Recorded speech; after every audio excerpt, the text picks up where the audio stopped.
Ja, hallo, ich bin Christoph Studer, ich bin Instrumentenbauer und Musiker und ich möchte euch heute zeigen, wie man eine richtige Trommel aus ganz einfachen Ausgangsmaterialien, nämlich ein bisschen Butterbrotpapier und einem Korpus aus Pappe bauen kann. Los geht's!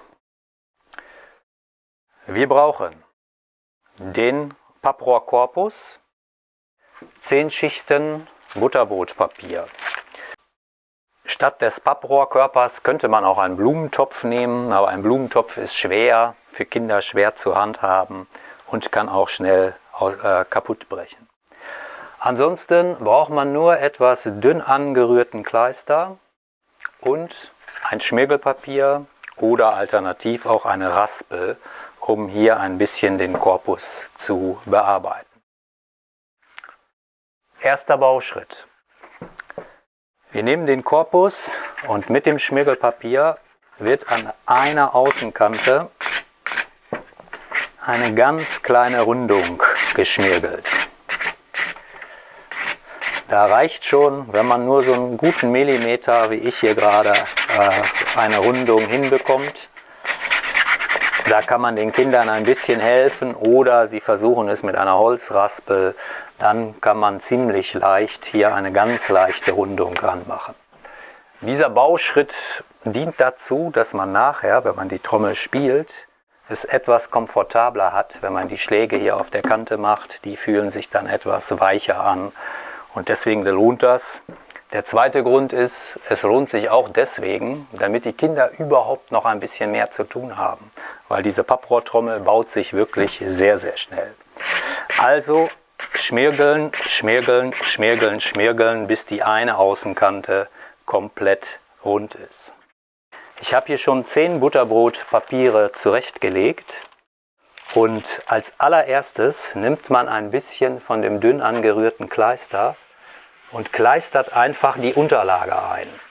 In diesem Fall habe ich hier ein Wachstuch aufgelegt auf den Tisch zum Arbeiten.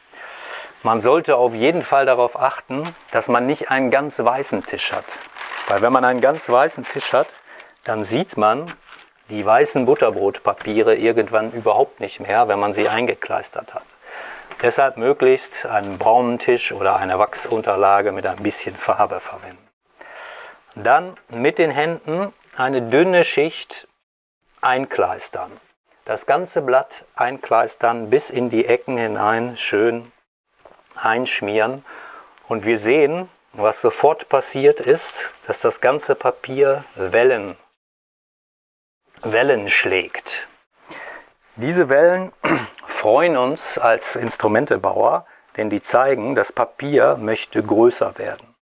Und wenn das Papier größer wird, heißt das, wenn es nachher trocknet, wird es von alleine auch wieder kleiner. Und das hilft uns dann wirklich eine gute Spannung auf die Trommel zu kriegen. Eine gute Spannung braucht man, damit die Trommel wirklich knackig klingt. Also muss man diese Wellen jetzt irgendwie rausreiben. Da gibt es 2 Methoden. Die eine Methode ist, man nimmt es an einer Seite hoch, legt es vorsichtig wieder gerade hin und streicht die Wellen raus. Schon ist das Papier ein ganzes Stück gewachsen und liegt jetzt schön glatt da.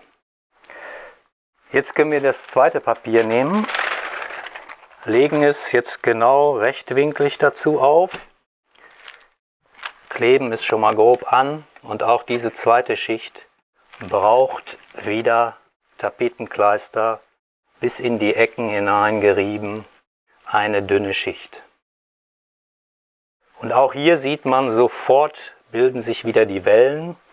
Die Wellen, je nach Papiertyp, den man verwendet, sind entweder in diese Richtung oder in dieser Richtung, freundlicherweise. Also kann man sie auch wieder durch Hochnehmen und Ablegen glatt streichen.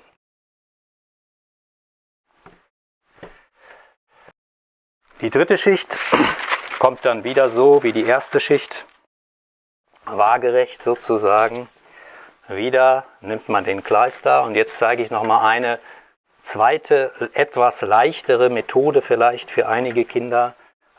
um die Wellen hier rauszustreichen. Wer das nicht schafft, den hochzunehmen und wieder hinzulegen, der hat die Möglichkeit, diese groben Wellen auch mit beiden Händen von der Mitte her nach außen einfach rauszureiben. Man kann immer so in Runden gehen und immer nach außen reibt man jetzt die einzelnen Schichten raus. Man sieht, das geht nicht ganz so gut. Es bleiben ganz kleine Riffeln übrig, ganz kleine Wellen übrig. Das wäre aber nicht weiter schlimm. Das ist auch okay für kleinere Kinder, kleinere Kita-Kinder. Die können das dann trotzdem so versuchen und die Trommel sollte auch was werden. So geht es jetzt immer weiter, Schicht für Schicht, bis man alle 10 Butterbrotpapiere drauf geklebt hat. Weiter geht's. Jetzt wird der Korpus auf die Papiere aufgelegt. Nochmal gucken, wo habe ich geschmirgelt, die Außenkante. Hier habe ich sie schön rund geschmirgelt. Dann reicht das Augenmaß, sie mittig aufzulegen. Und dann kann ich alle 10 Schichten auf einmal von der Unterlage hier hochholen und eng direkt an den Pappkörper rankleben. Auch hier ist es nochmal ein großer Vorteil, dass der Körper aus Pappe ist. Da klebt das sofort dran. Wir brauchen keine weiteren Befestigungsmethoden mehr zu verwenden. Also Stück für Stück immer das Papier eng ranstreichen, gucken, dass keine Luft da dran bleibt, von unten nach oben ranstreichen. Man muss immer ein paar Falten werfen, weil einschneiden wollen wir hier in diesem Falle nichts. Immer ein paar Falten machen und dann, die sieht man nachher nicht mehr, wenn man das schön anmalt. Stück für Stück einmal ganz drumherum arbeiten.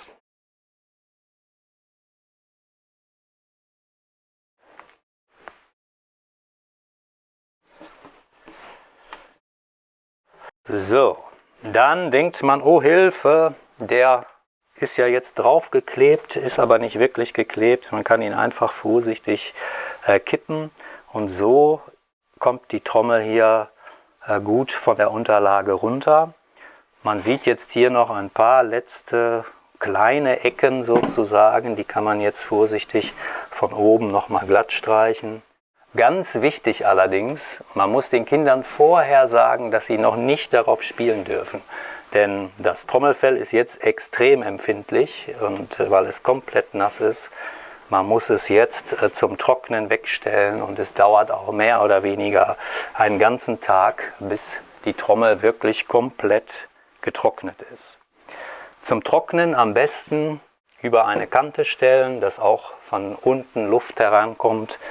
Dann sollte ein Tag aber auch wirklich genügen und schon am nächsten Tag kann man weitermachen mit dem Gestalten und dem Anmalen der Trommel.